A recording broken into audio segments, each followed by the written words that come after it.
રાત્રે મને પાછો વિચાર આવે ને કહું ચલો ભાઈ કાંતિભાઈને વાત કરો કીટ માટે. કાંતિભાઈ રજનીભાઈ તો આપી જ દેશે કહું તો છતાં કાંતિભાઈ મેન છે તો કે મારે પહેલાં એમની પરવાનગી લેવી પડે ને. પછી રાત્રે ઊંઘતા ઊંઘતા વિચાર સવાર ફોન કર્યો, કાંતિભાઈ મારે કીટ જોઈએ છે. કાંતિભાઈ એવું બોલ્યા કે અત્યારે તું રહેશે ક્યાં? મેં કહું હું ભાડેથી રહેતો હતો, મારા બેનના મારા ભાણીને ત્યાં આવતો રહ્યો પણ ત્યાં મને ફાવતું નથી. કહું તો કહું મને કીટ આપો તો સારું.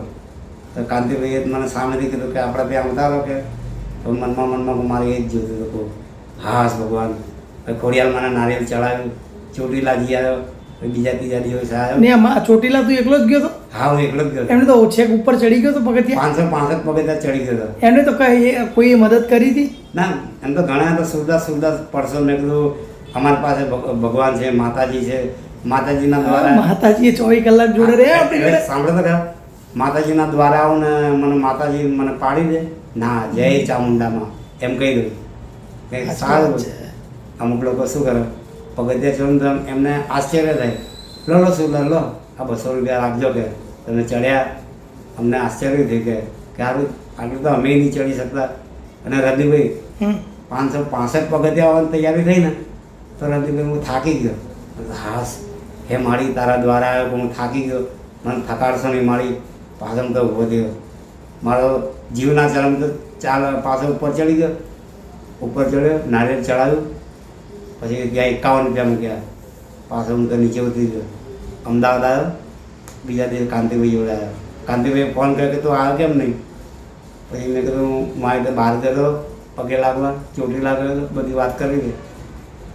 અને કાંતિભાઈ મારી પરિસ્થિતિ આવી છે, મને રાખી લો કહું તો કે હા. પણ કે કાંતિભાઈ પાસે એવું કહેવું થોડા ડરાવે કે કાંજી જગ્યા નથી, નીચે સૂઈ રહી. મેં તમે ગમે ત્યાં તમે ધરતી પર સોવડાવશો ને ત્યાં હું સૂઈ રહી, સોવા તૈયાર છું પણ મને રાખો.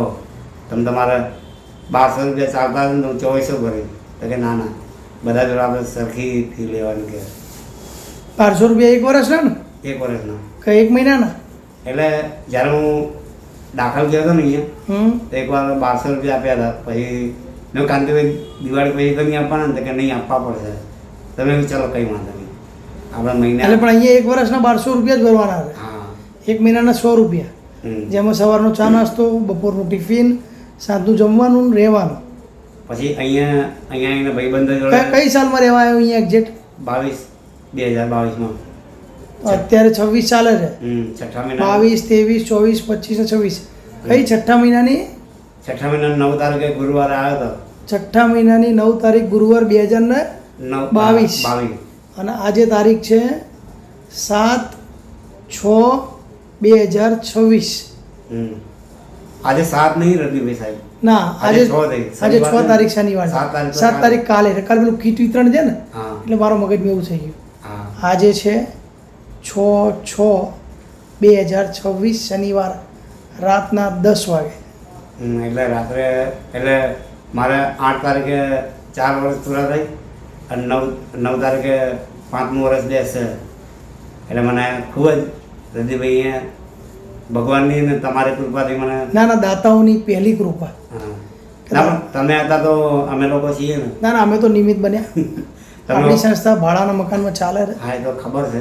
અને દાતાઓ આપણા ઉપર વિશ્વાસ રાખે છે કે ભાઈ આ લોકો ખરેખર લોકોનો મદદ કરે છે.